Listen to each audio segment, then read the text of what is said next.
Europe 1. L'interrogatoire de Salah Abdeslam a donc commencé au procès des attentats du 13 novembre. Et c'est une nouvelle phase qui s'ouvre après 5 semaines de témoignages de victimes qui ont montré toute l'horreur des attentats.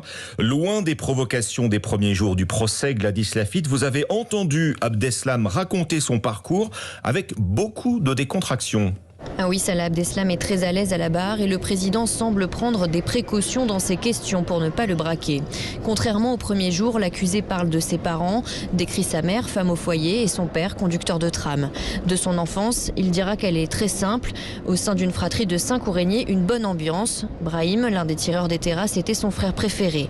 Pourquoi ? L'amour n'a pas de logique, dit-il. Diplômé en électromécanique, il travaille comme intérimaire. J'étais à l'école publique, j'ai été imprégné par les valeurs occidentales. Son casier judiciaire est parsemé de délits routiers. J'aime la vitesse, c'est pour ça, blague Salah Abdeslam. La salerie, comme lorsqu'il essaye de casser cette image d'un accro au casino et amateur de boîte de nuit. Je n'étais pas un très bon danseur. Ce ton détendu semble aussi être utilisé comme mode de dialogue par le président. Il demande à l'accusé s'il se rappelle avec qui il a été condamné pour une tentative de cambriolage en 2011. Je ne souhaite pas m'étaler sur ce sujet, dit-il. Eh ben moi je vais le dire, s'exclame le président, avec Abdelhamid Abaoud. Silence et sourire en coin du côté de l'accusé. Cet ami d'enfance est le coordonnateur des attentats du 13 novembre.